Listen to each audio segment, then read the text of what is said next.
আমি বাড়িতে যেদিন এভাবে ডাল রান্না করি সেদিন বাড়িতে সকলে বেশি তৃপ্তি করে ভাত খায়, ছেলে মেয়ে স্বামী জামাই নাতি নাতনি সকলে।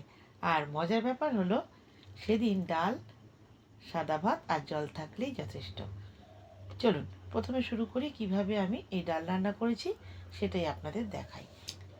এই ডাল দেখতে যেমন সুন্দর হয় খেতেও তেমনি মজার আর স্বাদও অসাধারণ। আমার পুরো ভিডিও দেখার পর আপনি বাড়িতে যদি ডাল রান্না করেন তাহলে আশা করি আমাকে ধন্যবাদ তো দেবেনই, এরপরে আমাকে একটু খুঁজেও বেড়াবেন। প্রথমে আমি 100 গ্রাম মসুর ডাল আর 100 গ্রাম মুগ ডাল একদম সম পরিমাণে 10 মিনিট ভিজিয়ে রেখেছিলাম। এবার পরিষ্কার করে ধুয়ে নিলাম। আপনারা আপনাদের পরিমাণ অনুযায়ী রান্না করবেন। আপনারা অবশ্যই ডালের মাপটা সমান সমান রাখবেন। দুটো ডালের পরিমাপ কিন্তু যেন একই মাপের হয়। এবারে একটা পাত্র নিয়ে নিলাম যেটাতে আমি ডালটা সেদ্ধ করব। দুরকম ডাল একটা পাত্রের মধ্যে রেখে খুব সুন্দর করে হাতের সাহায্যে কি কি মেশাচ্ছি দেখুন। 1 চা চামচ নুন, একটা গোটা বড় পেঁয়াজ কুচি, একটা মাঝারি মাপের টমেটো কুচি, চা চামচ ধনে গুঁড়ো আর 1 চা চামচ হলুদ আর 1 চা চামচ আদা বাটা, 1 চা চামচ রসুন বাটা। এবার হাতের সাহায্যে খুব সুন্দর করে মেখে নিচ্ছি। যত সুন্দর করে মাখবেন আপনার রান্নার স্বাদ ততই দ্বিগুণ হতে থাকবে। আপনারা কারা কারা এভাবে আমার মতো হাতের সাহায্যে সুন্দর করে মেখে ডাল রান্না করেন আমাকে কমেন্ট বক্সে অবশ্যই জানাবেন।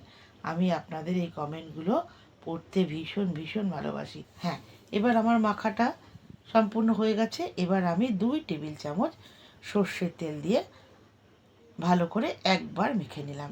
এখানে আমি দিয়ে দিলাম 1 কাপ জল। জলটা গরম হলেই খুব ভালো হয়, ঠান্ডা জল হলেও অসুবিধে নেই। যদি আপনার কাছে গরম জল থাকে তাহলে আপনি রান্নাতে গরম জলটাই ব্যবহার করবেন। 1 কাপ জল দিয়ে মিশিয়ে দিলাম। এবার গ্যাসটা জ্বেলে আমি ডালটা সেদ্ধ হতে বসালাম এবং আবারও আমি 1 কাপ জল এতে দিয়ে দিলাম। যত কম জলে আমরা ডাল সেদ্ধ করতে পারবো তত আমাদের ডালের স্বাদ দ্বিগুণ হতে থাকবে। বাহ, এবারে আমার ডালটা বেশ খানিকটা সেদ্ধ হয়ে এসছে। এতে আবারও আমি 1 কাপ গরম জল ব্যবহার করলাম। আমি জলটা বুঝে বুঝে দিচ্ছি, একসাথে সবটা জল আমি দিয়ে দিচ্ছি না। বাহ, এবারে আমার ডালটা সম্পূর্ণ সেদ্ধ হয়ে গেছে। আপনারা দেখতেই পাচ্ছেন একদম ঘন ঘন, কিন্তু যেহেতু আমি ডালটা পাতলা করে রান্না করব তাই এখানে আরও 1 কাপ থেকে 1.5 কাপ আপনাদের প্রয়োজন অনুযায়ী আবার জল অ্যাড করে ভালো করে ফুটিয়ে নিন। ব্যাস, এবারে আমার ডালটা ফোড়ন করার সময় এসে গেছে। হোটেলের মতো যখন আমি ডালের স্বাদ আনবো তাহলে ফোড়নটাও তো আমি সেরকমভাবে দেবো। 1 টেবিল চামচ সর্ষের তেল গরম করে নিয়ে তাতে আবারও নতুন করে একটা পেঁয়াজ কুচি, 4 টুকরো রসুন কুচি বা গোটা কোয়া রসুন আপনি থেতো করেও দিতে পারেন, আর 2খানা শুকনো লঙ্কা দিয়ে ভালো করে ভাজা ভাজা করে একদম এই দেখুন 2 হাতা ডাল নিয়ে ফোড়নের ওপরে দিয়ে খুব ভালো করে আগে ফোড়নটাকে মিক্স করে নিলাম। আহা হা, কি সুন্দর যে গন্ধ বেরিয়েছে না, আপনাদের আমি বলেও বোঝাতে পারবো না। ব্যাস, এবার মিক্স করে দিলাম খুব সুন্দর করে। এবার 2 মিনিট ফুটতে দিলাম। দিয়ে দিলাম ধনেপাতা কুচি। এটা সম্পূর্ণ অপশনাল, ধনেপাতা থাকলে আপনি দেবেন, না থাকলে ধনেপাতা ছাড়াও এর ডালের স্বাদ অতুলনীয়। এবার যদি আপনারা মিষ্টতা পছন্দ করেন, অনেকে রান্নায় একটু মিষ্টি ব্যবহার করে, সেই স্বাদটা একটা সত্যি ব্যালেন্স হয়।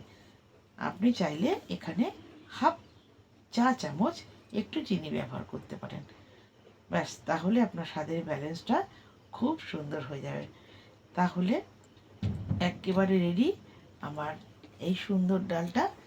তাহলে আপনারা আমার ভিডিওটা কে কোথা থেকে দেখছেন আমি জানি না, অবশ্যই আমার সাথে থাকুন, আমাকে একটু লাইক কমেন্ট করে উৎসাহিত করুন। দেখা হচ্ছে পরবর্তী ভিডিওতে।